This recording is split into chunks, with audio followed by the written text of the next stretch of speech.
officially resigned from the board. So there are only 4 active members of the board.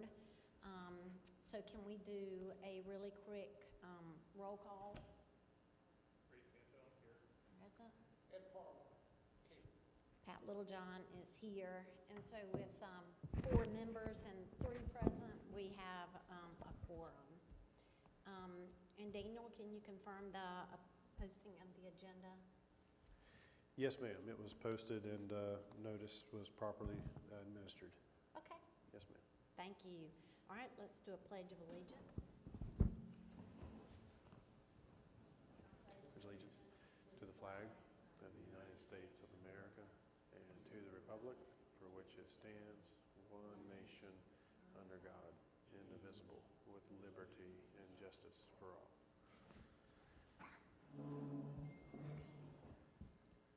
You all have in your packets the minutes from our November 18th meeting. Can I have a motion to, if you've had a chance to review the minutes, are there any corrections that need to be made? Move approval. All right, thank you. So we have a motion to approve. Do we have a second? Second. All in favor? Aye.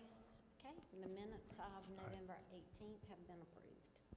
We have 2 action items tonight. One is the election of officers, and 2 is the approval of the updated ordinances as they apply to this board. So we'll start with the election of officers.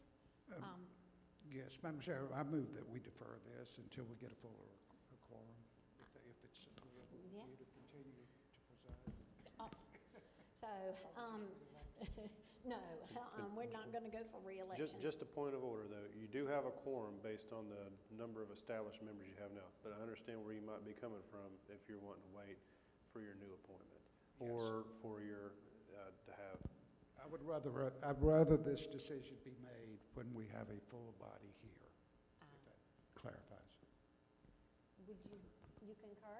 I concur as well. So we're gonna have 100% attendance at the next one and take care of this if we can. Is that okay, Daniel? If that's the board's wish, that's fine. Okay. That would be for the items of chair and vice chair. Pardon me? For the item A, election of officers, Correct. that's what we're referring to. Yes, that is Okay. correct. So we have agreed that we're going to defer the election of officers until we have, we know that we have a recommendation for a new appointment to the board, and then we do have 1 member absent tonight, so we will wait until we have a fuller body to make that decision. And that appointment is on the Monday night's town council meeting. Wonderful. Yes, ma'am. Just as a reminder, Ray and Ed, there are 7 slots for this board. Typically, I think, Daniel, they're approved in January and July unless we have a vacancy and we can approve as soon as practical. So that means that if the one that is approved on Monday night, that means we'll have 5 board members, but still have 2 vacancies. Yes, ma'am. And so just urge you all that if there's any interested parties that you would like to encourage, please do so. We could use 2 more people. We love it. Yeah, Okay. just to clarify, my intention is not to wait till that's a 7-member board, but to take care of it as soon as possible. But I really felt like with the absence of Mr. McLean here and the upcoming new member, that it would be I think appropriate. it's perfect. It's a great recommendation. Thank you. Okay, so we're going to tackle this part of the agenda to address the land development Ma'am, ordinance. you have a pending motion out there for deferment. In Okay. a second. We have a thank you. So we have a motion, we have a second to defer. All those in favor? Aye. Therefore, we'll defer until we have at least 5 minutes. Okay, moving on. Daniel, I do want to clarify one thing before we jump into this.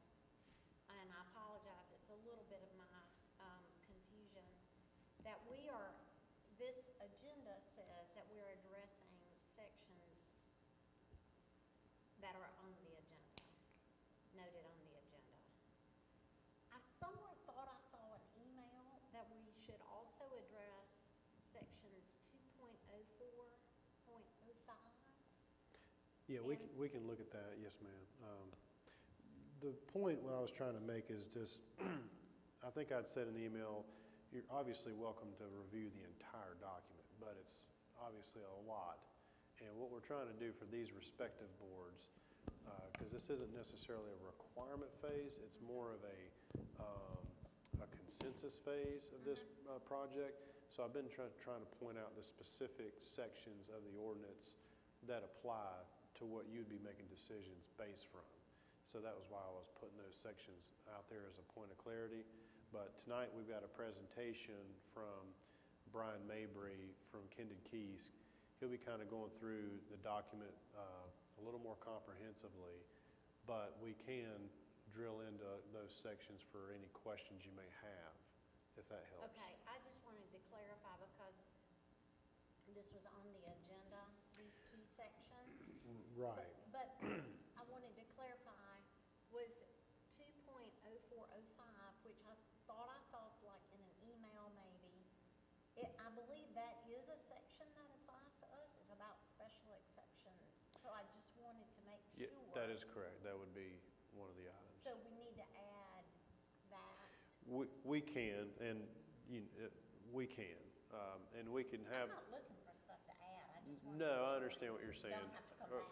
Right, and our, any motions made could just be as general as, any and all items that apply to the Board of Zoning Appeals or whatever. We don't have to get so specific.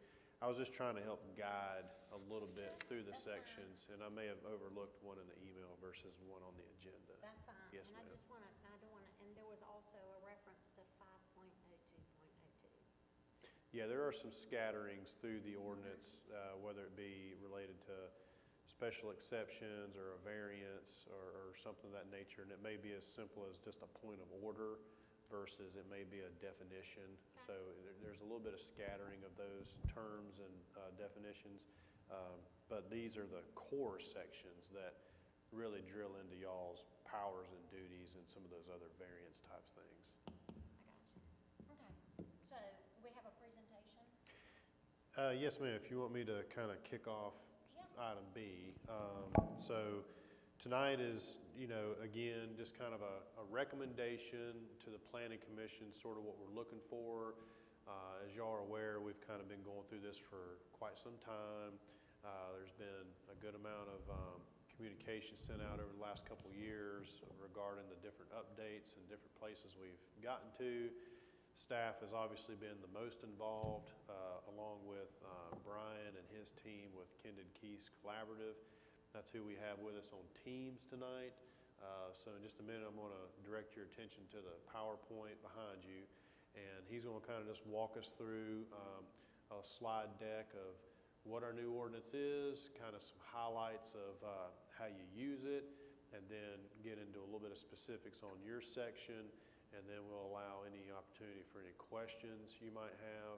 And again, we're kind of just looking for just your consent or recommendation to the Planning Commission as we kind of move forward. And when we get to the Planning Commission, we're just basically saying that we went to these respective boards, these are their respective sections, and they feel pretty comfortable with everything, or they're comfortable with everything. And as we kind of migrate up to the town council level, where we'll have a public hearing to finalize this process. So again, we're here to answer any questions. And with that, Brian, if you're ready, I'll turn it over to you and let you kind of get us through this PowerPoint. I know, sorry to do it to you 2 times in a row here, but That's okay. Anyway, we appreciate it, and I'll give it to you, sir. Okay, thanks, Daniel. Good evening, BZA members. One thing I wanted to say before I start is your role as sort of the final decision maker for variances, special exceptions, and appeals of administration hasn't changed. That's still going to be your key roles in as far as the LDO goes. So just wanted to emphasize that. First slide, just talking about how the land development ordinance is organized. We tend to organize our codes so that the kind of information that a casual or layperson user would want to see is up front, and then the more technical information, like that a designer or an architect or a landscape architect or attorney, engineer, those kind of people would want to see is in the middle and the back. So in the front, overall, the organization is to have the zoning districts up front, along with the dimensional standards, which is like the setbacks and the building heights and the other dimensional standards like that, more to the front, while things like parking lot design or landscaping design and the procedures that you have to go through to get approval are in the middle and the back. This document, this LDO, though, will be more of a electronic document. It is its native format is to be online.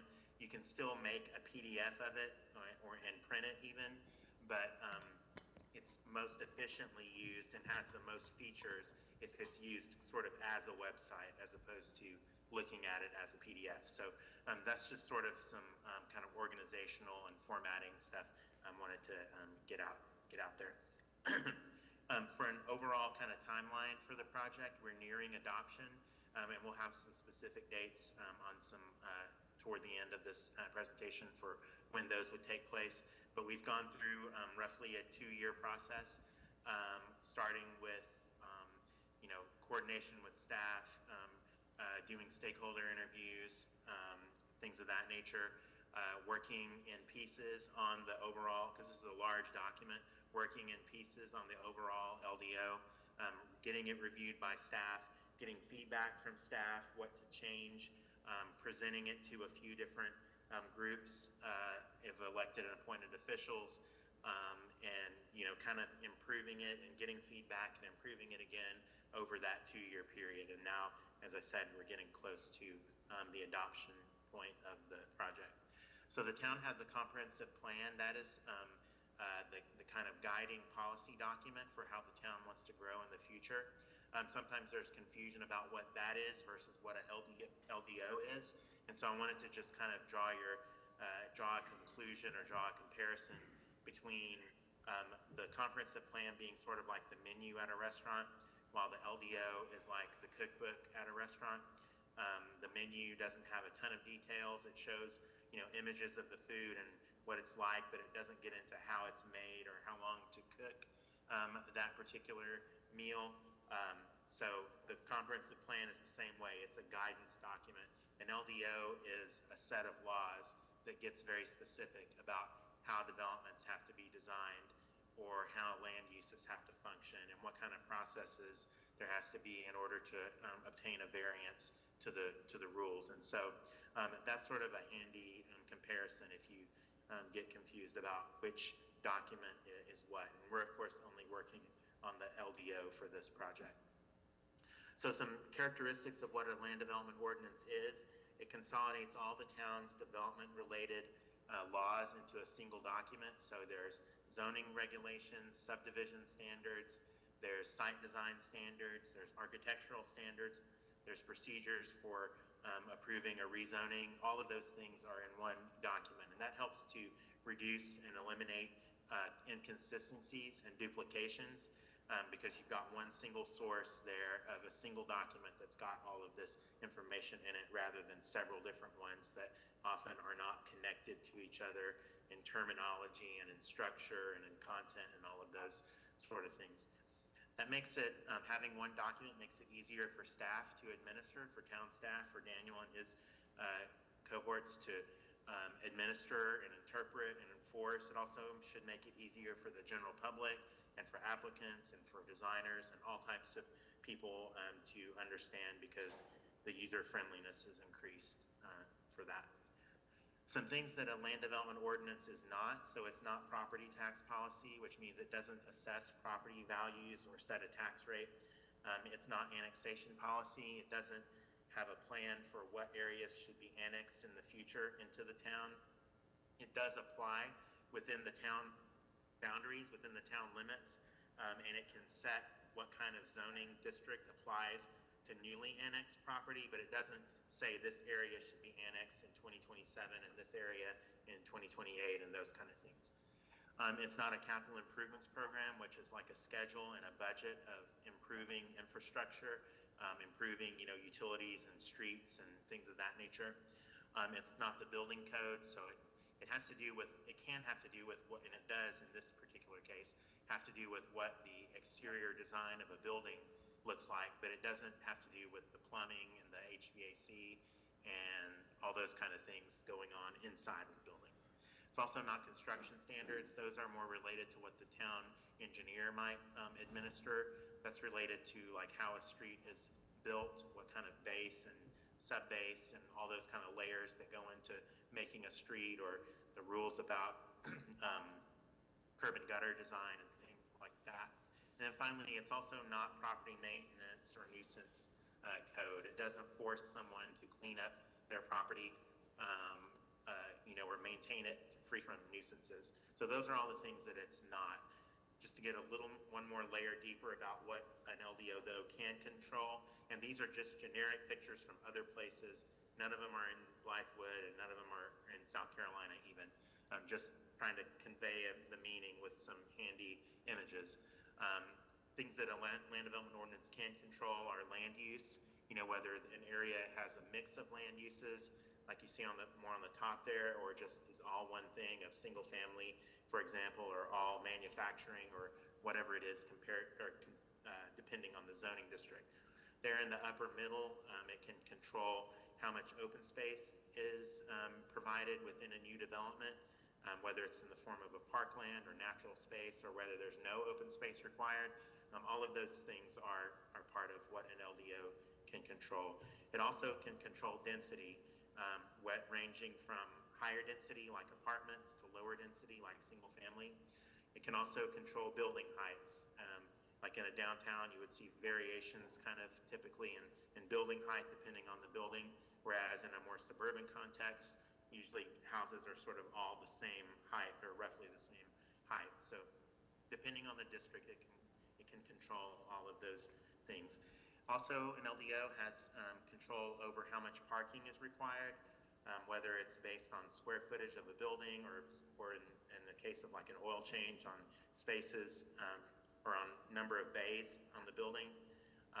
It also can control how the exterior of buildings are designed.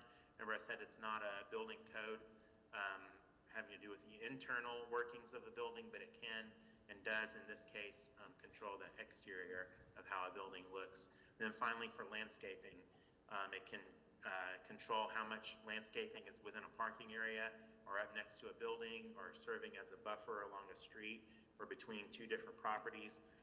Those kind of things are also within the realm of a LDO. This is a rough outline at the chapter level of the contents of the LDO.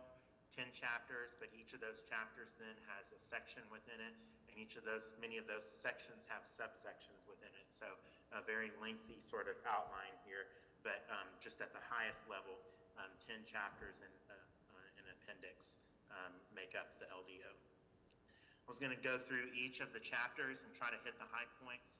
Again, this is a very lengthy document that you can't hit all the contents of it, but at least try to hit the high points is what I'm trying to do. The first chapter lays out the purposes of the LDO, protecting the health, safety, and welfare of the general public, promoting economic development, providing for safety, things of that nature. It also establishes, as I said earlier, the jurisdiction of the LDO, which is within the town of Blythewood itself. A lot of kind of mundane but important things get covered in Chapter 1.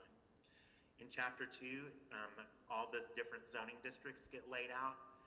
We generally carried over your existing setup for your zoning districts, but made them more, at least the names of them more intuitive, instead of like, R40 or D1 or R20, having more names that describe the character of what the district is going for. So rural, suburban residential, and semi-urban residential are three of the residential districts. You'll see there's a column that says development types. Think of these as sort of neighborhood options within each of the districts. And I'll have a slide here next that sort of gives a visual for some of these terms.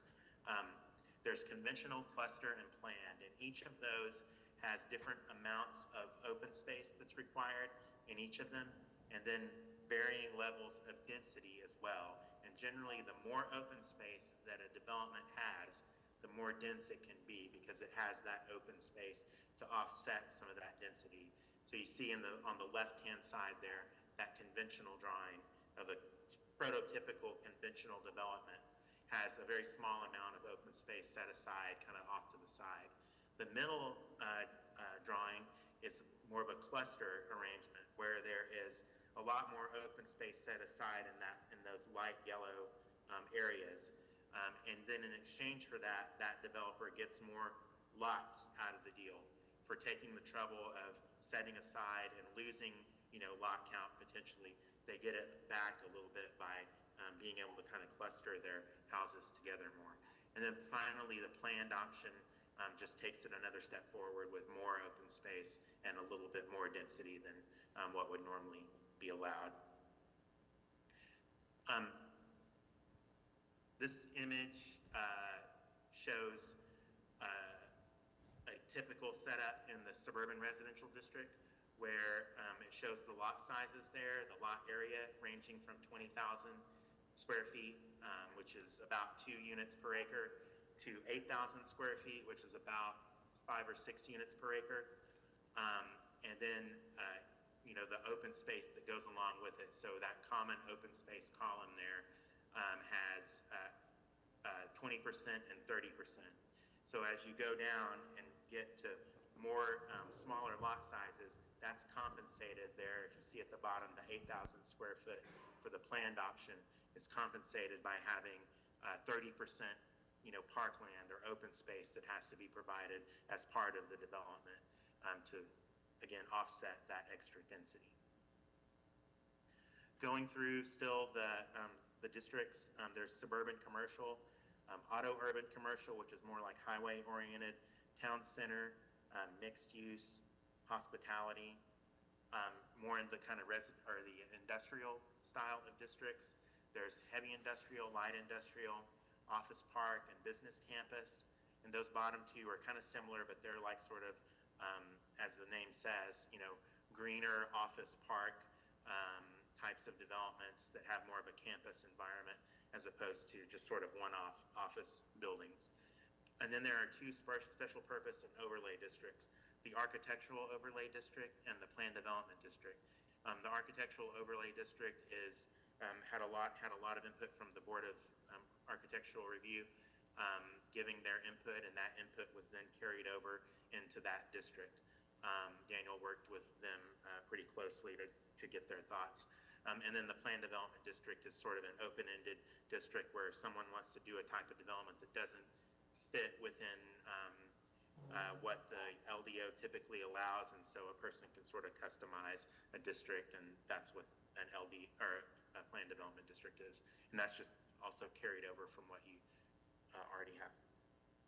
This is an excerpt from the use table.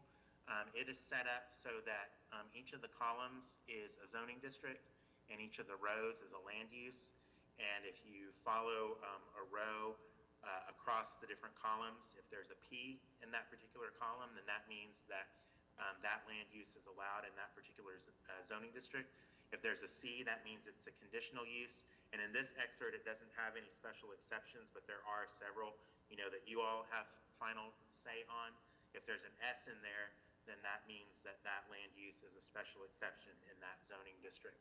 And then the dashes indicate that that land use is prohibited in that particular zoning district. So financial institution, as an example, is allowed in the SC, AU, TC, MU, and HT district, and then is prohibited in these other districts that have the dashes within them. This slide is kind of a clarification or elaboration on pretty much what I just said, so I'll go ahead and skip that one. There are also use categories. This happens to be an excerpt of the office use category. It lays out all the different kinds of offices that fall within that office use category. So accountant, appraisal service, business association, financial institution, legal service, television studio. All of these things constitute the general broad term of office. And so then those are handled in the use table I just showed, all kind of as one for the most part, because their land use characteristics and impacts are basically very similar to one another. The zoning, Chapter 2 also has to do with and regulates accessory uses and structures. So that could be anything from pools to home occupations to short-term rentals to accessory dwelling units. All of those have standards that are spelled out in the LDO. There's also temporary uses. So that could be something like food trucks or fireworks stands, sidewalk vendors. Those are all permitted or not permitted in various zoning districts, and they have certain standards tied to them as well. Moving on to Chapter 3, which is building and site design. There are several components to this chapter, and I'll hit on each of the sections that make up the chapter. The first is purpose and applicability. All the different purpose statements are spelled out for each of the sections, whether it's site design or signs or public art. And then there's also a table that I have an excerpt in here for that basically says, bigger changes to a property, whether it's brand new development or doubling the size of a building or whatever the case may be, require that you follow all of the sections that are listed here. A smaller change, like if you're only adding a few parking spaces or only adding a small portion to a commercial building, then fewer standards apply because that's a smaller change to the property.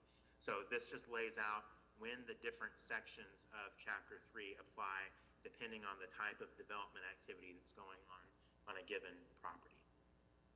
Moving on to site design, one of the main parts of this one is a new thing called a sustainability index, where if a site provides certain environmentally friendly features like solar panels or geothermal heating or wind energy, skylights, things of that nature, then they can get more density or more height or more lot coverage or less parking or more signs than what they normally would have been able to do. And this is approvable by the staff just based on the review of the site plan. If those features are part of it, then they can get these bonuses as incentives to provide these more kind of environmentally friendly features on the site. Looking at parking, loading, stacking, and access, there's, just like always, minimum parking standards, minimum amounts of parking that have to be provided, but we're also providing maximum parking spaces. So the way society and technology has changed, where more people are shopping from home online and getting their groceries delivered to home, they're not going out and patronizing, brick and mortar stores as much as they used to. And so parking has changed a lot in the past 5 years or so, so that we've set a cap on the maximum amount of parking that a site can provide. There's also special rules for RVs, campers, and commercial vehicles. We have standards for loading areas that, especially if they are near residential areas, those loading areas have to be screened or in some way kind of covered or camouflaged so that they don't so that neighbors don't have loading docks staring them in the face from their back porch. We also have stacking requirements. So that's, imagine a Starbucks or a fast food restaurant where there has to be certain amounts of room for parked cars to get their order or to place their order and get their order and wait in line and all those kinds of things without going out into the street and causing traffic problems or unsafe conditions. So there's stacking requirements. And then there's also driveway standards related to driveway spacing, driveway width, and stuff like that. There's trees and landscaping and buffering provisions in the code where each zoning district has a certain amount of the site that has to be landscaped, whether it's 10, 15, 20, 25%. There's also requirements that special heritage trees have to be preserved on the site, and there's certain metrics for what constitutes a heritage tree in the LDO. We have requirements for parking lot landscaping, which helps reduce the paved area of a parking lot so that there's better drainage, so that there's less of a heat island effect. There are buffer yard requirements, and those come into play between differing zoning districts. Like if there is an industrial district here, as I'm kind of trying to show on the camera on one hand, and it butts up against a residential district on the other side of the property line, then that industrial district is going to have to provide a buffer in between, which is a landscaped area of a certain width that can have a berm or a wall within it, that helps to lessen the negative impacts from like the manufacturing site on a residential area. And then finally, there's alternative compliance. There's different ways to meet the rules that staff can approve, so that the point of being streamlining the review process. Oops, wrong direction. There are sign standards in the LDO for permanent signs, temporary signs. There's prohibited signs, certain kinds of signs prohibited. Certain kind of sign materials are prohibited, like plywood or things that aren't durable like that. And then there's also, 10 years ago, there was a Supreme Court decision that said that cities and towns can't regulate signs based on what they say or based on what their purpose is. And so you would no longer have something like a real estate sign or a for sale sign, and instead it's like an H-frame sign or an A-frame sign or freestanding sign, wall sign. They have to be related to the structure of the sign as opposed to what the sign's purpose is or what it says. There are outdoor lighting rules that say basically that light can't bleed up into the sky and it can't encroach onto other properties or onto the public streets and cause traffic or unsafe driving conditions. And finally, in this chapter, there is a public art section where non-residential developments have to provide a certain amount of public art on site, or they have to pay into a fund that the town council can then use to provide public art, in the town. The property owner has ownership and has to maintain the property art, and then if there are certain designs that the town staff isn't sure about, they can forward those to the town council for their ultimate approval. The subdivision standards are chapter 4. Those are the rules about street connections and street widths, easement layout, sidewalk widths. Those are mostly unchanged as far as what you would have had before.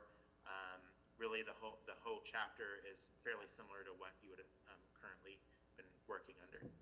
Chapter 5 is environmental management, same thing. This is related to floodplain and flood zone areas. It's a carryover from the existing regulations as well. Chapter 6 is administration. This sets up the various, or at least references in the town code, the various review bodies, including you all, sets you up, gives some general rules of procedure, and talks about the things that you can take final action on, which again, in your case, remains variances, appeals of administrative decisions, and special exceptions.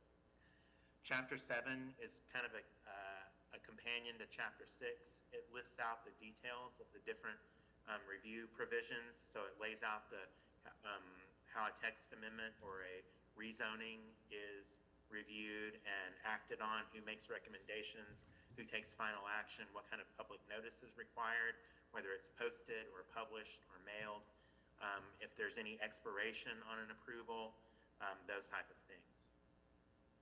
Chapter 8, nonconformities, has to do with either buildings or land uses that were established or built at one time legally established and built, but through time the rules have changed where they're no longer allowed. So picture like somewhere that was there was a factory or a manufacturing use somewhere, and kind of residential grew up around it, and the property of the factory has been zoned single family all this time.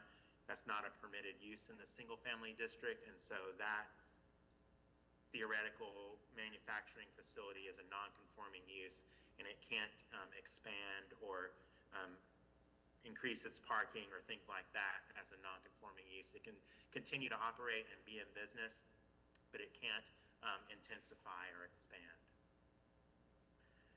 Chapter 9 is enforcement and remedies, and it's a very legalistic chapter, but it just spells out who enforces the LDO, what constitutes violations, what kinds of actions the town can take to fix violations before going to court, things like withholding permits on a property or issuing stop work orders are within kind of the realm of things that the town can do when there's a property that's sort of a blatant violator of the LDO. Most towns just want to get compliance and they'll work with a property owner, but eventually they have to do some things to try to achieve compliance.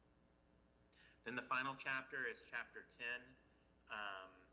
It is mostly the definitions. There's a lot of terms in the LDO that are technical in nature, and so those are defined in chapter 10, just like a dictionary kind of. The next couple slides are summaries of things that have changed, just bigger picture again, going from 21 zoning districts to 12, and that has the benefit of simplifying the LDO, of making it easier to administer, potentially requiring fewer rezonings to have to take place, all those kinds of things. Removal of kind of planning jargon and legalese, trying to use plain English wording is what we do on all of our codes, and so you won't see many like heretofores and forthwiths and things like that in this document. The addition of the public art requirement that I mentioned before, the use of modern graphics and illustrations and tables to help explain the meaning of the rules in the LDO, hosting the document on Encode Plus. That is our code hosting platform that's sort of like Municode, but does a better job with tables and with images than what Municode does. And then a few more changes, some changes related to landscaping and site design, removing the highest density district, which is R5, because apparently, as I learned in the previous hearing or previous meeting, that district was never used, and when it was requested had been denied a lot, so that's a clue to kind of remove it from the mix. Again, the architectural review district, working with that board, staff did to over 8 weeks, it looks like, to get their comments and improvements within that section, and those have been carried over right into the LDO here. A new zoning map will be part of this as well, with some of the changes to at least to the district names. Those are the zoning map's going to need to change, and then there's a few properties specific to the town center district that would change as well. The final slide I have, or the second to final slide, shows just an overall timeline starting in February of 2023 when this project started, and some of the key milestones that have happened throughout. I do know, I don't know if it's on here, but this document was opened up to public comment at one point. I guess that was the mid-September to mid-October of 2024. LDO made public for review and feedback. So it was open to the public to review it and make comments. And then again, with the January of 2025 beginning on the adoption process. So what the adoption process will look like is Planning Commission hearing on February 3rd, where they will take public comment and make a formal recommendation to Town Council. And then Town Council has 2 readings or hearings in February and March, at which point they'll have final authority on adoption of the LDO. So that's the long and short of it. Again, it's a lot of material to cover, but trying to hit the highlights, and I'd be happy to try to take any questions or comments anyone might have. Wow, Brian, that was a wonderful presentation. Thank you. Thank you very, very much. That was a lot of information, and you did a great job of boiling it down for us.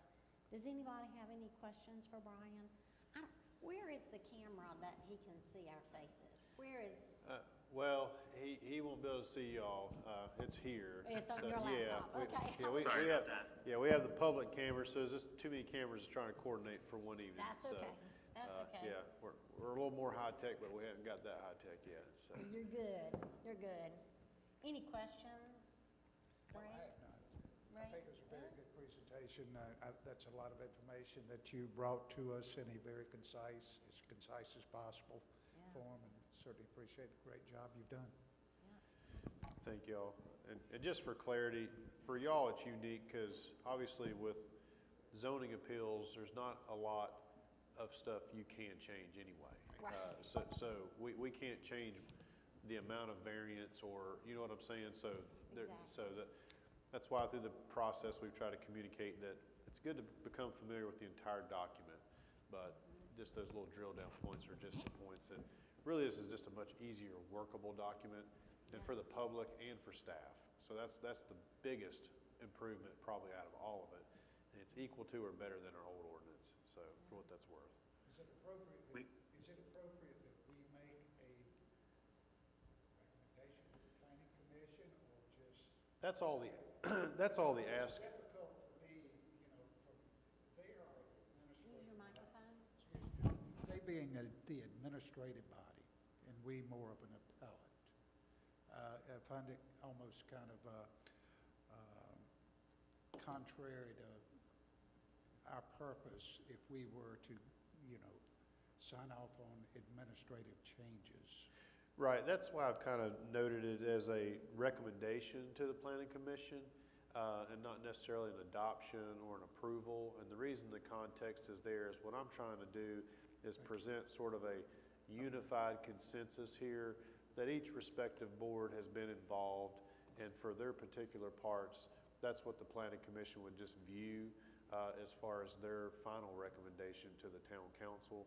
So yeah, I'm not asking for an adoption or anything like that, but just a recommendation, because y'all are a quasi-judicial board, so I think, there's definitely more stock in y'all's role than what you might think, but yeah. But I would like to recommend to the planning commission that we find the revising and changes acceptable, as well as probably a lot easier to administer, even though we're not an administrative body, and to press forward. Wonderful, thank you for that recommendation. Is there anything to add? We have a second from Ray. All those in favor? Aye. Aye. Wonderful. Again, Brian and Daniel, I know you've only been here for half of the process, but it's been a long process, and appreciate the inclusion of Sure. The folks who are going to have to deal with it. Yeah, I got to pick up about Thank you. 14 months of the 2 years there, so, and Right. I think Brian can attest, we probably, nothing to anybody involved, but this last year was probably a pretty good rodeo of a lot of information in a short period of time, so, yeah. Yeah. Again. Daniel's been great to work with. You've got a good staff person there. Yeah, Thank yes. you. Thank Appreciate you. that, Brian. All right, gentlemen, we have open citizen comment. I don't believe, do we have an open citizen? Probably not.